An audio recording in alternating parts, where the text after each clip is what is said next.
El contrato de fianza es uno de los contratos que más amistades ha destruido en el mundo. Y no lo digo yo, lo dice el Tribunal Superior de Justicia. Aunque por otro lado, también ha contribuido al contrato de seguro, a ser uno de los negocios más rentables de esta década. Pero, ¿qué es el contrato de fianza? ¿Qué tiene que ver con el contrato de seguro? ¿Hasta dónde me puede obligar? Pues quédate hasta el final que te lo contaré todo. Esto es el contrato de fianza en 6 minutos. Comenzamos. Aldebarán Books presenta. Antes de comenzar con el video, quiero aclarar que aquí solamente veremos estipulaciones generales. Esto debido a que este contrato puede variar en sus especificaciones dependiendo de la legislación de tiempo, lugar o país en el cual tú te encuentres. Toda vez que hemos aclarado esto, comencemos. ¿Qué es el contrato de fianza? El contrato de fianza es un contrato por el cual una persona, que en este caso denominaremos fiador, se compromete a pagar una obligación a un acreedor en caso de que el deudor no lo haga. ¿Y esto para qué? Pues para garantizar el pago de la obligación por parte del deudor y dar más confianza al acreedor a la hora de realizar el cobro.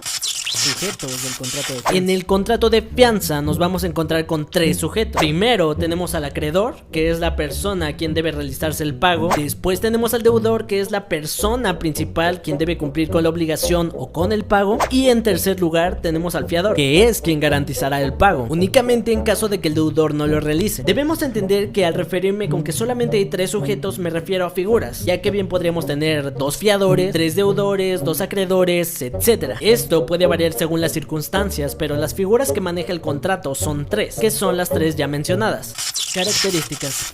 En el caso de este contrato nos vamos a encontrar con características que son totalmente esenciales y otras que podrían variar, pero primero vamos a ver las esenciales. En primer lugar tenemos que el contrato es una garantía personal, y con esto me refiero a que la obligación persigue a la persona y no al documento, como es en la prenda. Debe ser accesoria a otra obligación, debido a que siempre dependerá de otra para su existencia, es decir, no puede haber fianza sin la existencia de otra obligación, pero aunque es accesoria a otra obligación no significa que la obligación debe existir en este momento. ¿A qué me refiero con esto? Pues resulta que existe otra figura llamada contrato de seguro de fianza que se sustenta en una obligación que no existe, pero podría existir en un futuro incierto, y un ejemplo claro de esto son las aseguradoras. Otra característica es que debe ser subsidiaria. El fiador pagará únicamente por lo que el deudor no pueda pagar, pero jamás pagará más, y debe ser consensual. Con esto me refiero a que el fiador debe estar de acuerdo en celebrar este contrato. Estas que vimos son características esenciales del contrato, pero por otro lado nos vamos a encontrar con características que pueden variar entre una cosa u otra, como vamos a ver a continuación, ya que un contrato de fianza puede ser gratuito u oneroso. Puede ser gratuito cuando el fiador no obtiene nada, y oneroso en caso de que el fiador cobre por actuar en la figura de fiador. Normalmente esto se cuantifica con una figura llamada prima de riesgo, que es la que utilizan las aseguradoras para actuar en dichos casos como fiadores. La fianza puede ser bilateral o unilateral. Esto dependerá de la característica anterior, ya que si es gratuito será unilateral, ya que el único que recibe obligaciones es el fiador, pero en caso de ser oneroso se convertiría en bilateral, debido a que ambas partes reciben derechos y obligaciones. También puede ser solidaria o mancomunada. Como ya había explicado antes, puede haber 1, 2 o más fiadores que pueden responder en porcentajes iguales o estipular la obligación que le pertenece a cada uno, y la duración puede ser definida o indefinida, que creo que es algo que se entiende bastante claro.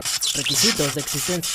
Los requisitos de existencia son estos requisitos mínimos que se necesitan para que este contrato tenga validez, y esos requisitos son la capacidad, que la persona cuente con la capacidad legal y ejercicio para poder suscribir este contrato; consentimiento, de forma que cumpla con todas las cualidades del consentimiento sin caer en los vicios que ya hemos visto en videos anteriores, es decir, que no tenga vicios del consentimiento como pueden ser el error, el dolo, la violencia, etc. Debe ser un objeto lícito, que el objetivo del contrato esté en el marco de lo legal, y debe haber legitimación, que la persona que suscribe el contrato de fianza en caso de representar a alguna empresa realmente tenga los requerimientos para suscribir tal contrato a nombre de esta empresa. En caso de que el contrato de fianza o el contrato principal del cual se deriva este contrato no cuente con estos requisitos, causará la nulidad del contrato. Tipos de fianza.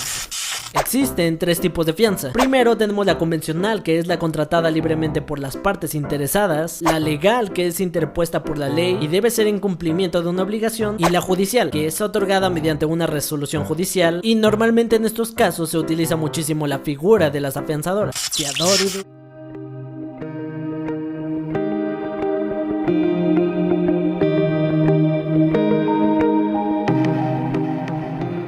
contrato de prenda es un contrato por medio del cual se entrega una cosa mueble como garantía de un crédito, como se encuentra establecido en el Código Civil, donde intervienen dos partes, una denominada deudor prendario, que da la cosa en prenda, y el otro acreedor prendario. La prenda es otro contrato, garantía, que llama uno un contrato accesorio, es decir, depende también de uno principal.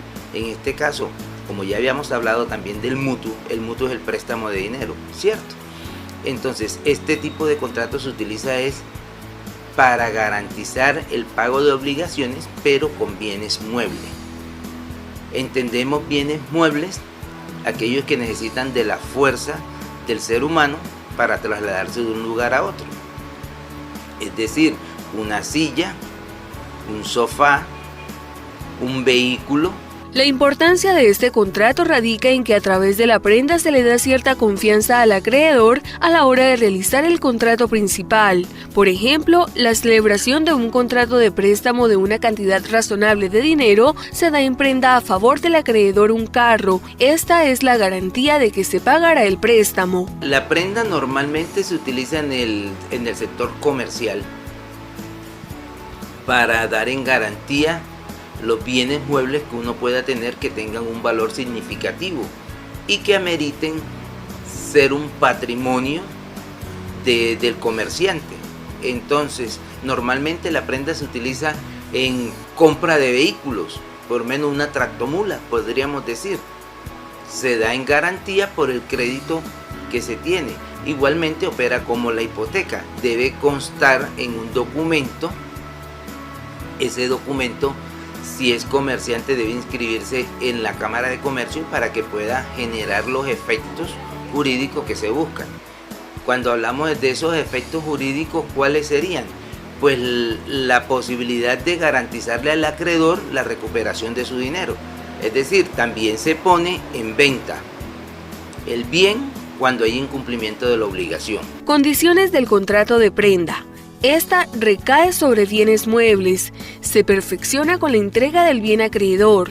Solo puede dar en prenda la cosa por quien tenga facultad para venderla. Puede ser constituida no solo por el deudor, sino por un tercero que hace este servicio al deudor. Y por último es de carácter accesorio, pues depende de una obligación principal. El acreedor prendario, que es la persona de quien se constituye la prenda, tiene acción para reclamarla en manos de quien esté, incluso del deudor. El deudor solo podrá retener la cosa dada en prenda pagando la totalidad de la obligación. Además, es obligación del acreedor cuidar y conservar la cosa y responde por los daños que haya sufrido la cosa por culpa suya. Si el deudor abusa de la prenda usándola sin el consentimiento, el deudor podrá pedir la restitución de la cosa y el acreedor perderá el derecho a la prenda. A continuación, unas recomendaciones al momento de realizar un contrato de prenda para evitar inconvenientes a futuro. Por último, con el contrato de prenda se busca, además de que se garantice una obligación principal, que si el deudor no paga la obligación, la cosa dada en prenda sea vendida en pública subasta, para que con el resultado de la venta se pague la obligación.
created using Powtoon.